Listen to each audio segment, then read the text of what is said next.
the ability they've had to keep this under wraps and how they needed to.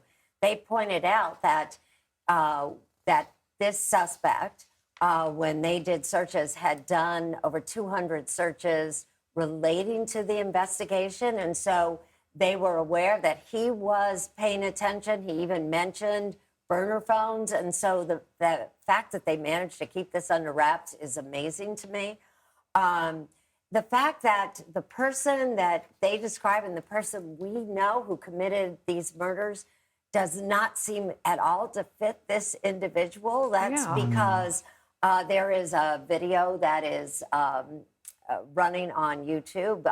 He's an architect, and he had done an interview, and he appears to be this gregarious type of individual. He's married with children.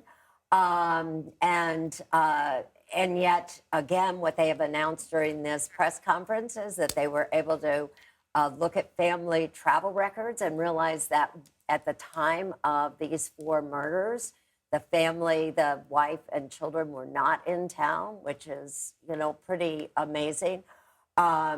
This individual, according to what the police have filed, operated under different kind of aliases.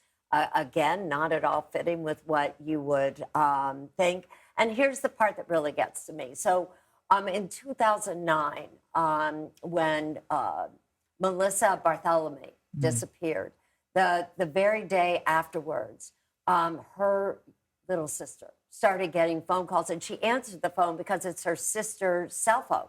And she's thinking it's her sister. And there is a deep male voice who taunts her and calls 6 different times to this family.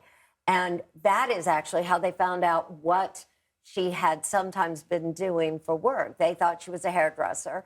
And this person on the phone informed them of how he had met her and was very emotionally abusive and verbally abusive to this little girl. And so the cruelty of this individual. So if in fact this person who they have in custody is that, I just find it very hard to reconcile that with this architect who was working and taking the train every day from Long Island. It gives me chills to hear that description. And it's great to have you here, Erin, because you've not just covered this from the very beginning, but you cover many cases like this. At this moment, the suspect is only being charged in connection with 3 of the 4 Gilgo Beach murders.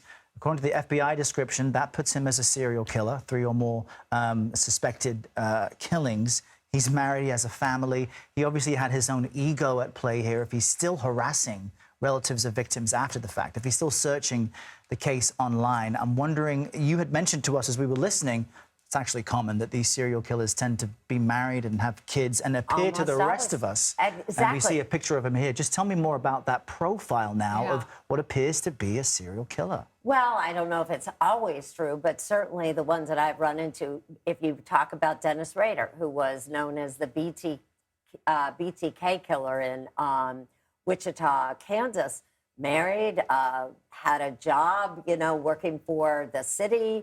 People saw him all the time, and managed to keep that second life completely hidden from his daughter and his wife. What I do think we need to point out, though, so they are making it very clear that they have connected him by DNA. But from what I read, this is not nuclear DNA. This is not a full profile. You said mitochondrial DNA, so why is that different? Which is the mother's line. Right. Because what it seems like, how they connected him, is that there were hairs left on at least 3 of the victims. And some of those hairs were female hairs, and they were able to connect those hairs, again, only by mitochondrial DNA, not a full DNA match, to a woman living in the house, and they were able to connect it to this suspect's wife. They are not saying, of course, this wife was at all involved, but they feel that the tape and some of the things used in the commission of the crime and to bind these victims came from his home. And then, according, again, to what they have filed, they refer to it as a bail application document. They do say they find 1 male hair, and they were able to connect that. Again, mitochondrial DNA, not a full DNA profile, according to what I read here.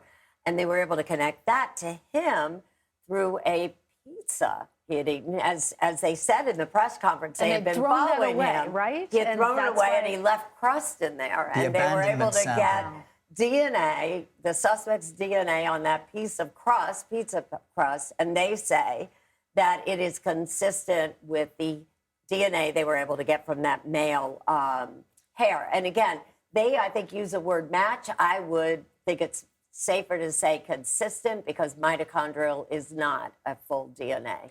Well, profile. Aaron, from the very beginning, when we first got information about this, you told Errol and I that the Gilgo 4, as they're called, 4 of the 10 women whose remains were bodies. found. One is a child and another is a male. Just so Okay. the remains. Of the 10 remains, thank Yes. you, that were found. You said you thought that the 4 women were most likely connected, and that is possible that the others were not. And lo and behold, the DA seems to be agreeing, bringing charges against Howerman on 3 of the women, the 4th not being included in that Maureen Brainerd Barnes. Tell us where the case goes now for her, and sticking with this idea of a profile of a serial killer. Is it possible that there are other victims somewhere? Well, you have to wonder. I mean, if they had definite evidence, they probably would have brought those charges too. Maybe they're hoping people will come forward and they'll learn a lot more, because it does seem to indicate that he was doing these searches. They mentioned about these child pornography and those kind of searches that went past this, and that he was still using burner phones and having contacts on Tinder. So I'm sure the investigation, as I mentioned, will continue. And it does seem to indicate that they are hoping to connect Brainerd Barnes' death as well to them. I mean, by all appearances, they are buried the same way. They were found together. And so you would have thought those 4 would definitely be connected. But it seems like they had one hair that was found, according again to the documents they filed. And it does not appear that they've made that mitochondrial match as of yet, as they did in the case of the other 3 women. We only have a few seconds left, Aaron, but as you mentioned the mitochondrial consistency, not match, I wonder if because there are other missing people and victims potentially connected, could he use what he knows about those cases as leverage in the sentencing or as this case moves forward? Who knows? I mean, I don't think he's ever going to be able to get any kind of great deal. You know, if he's connected to 3 of these murders or 4 of these murders, I could maybe get some kind of leverage, but I don't think it's ever going to. If in fact he's convicted, we're talking about life. Aaron Moriarty, thanks to you and the footage we just saw there, the Suffolk Police Department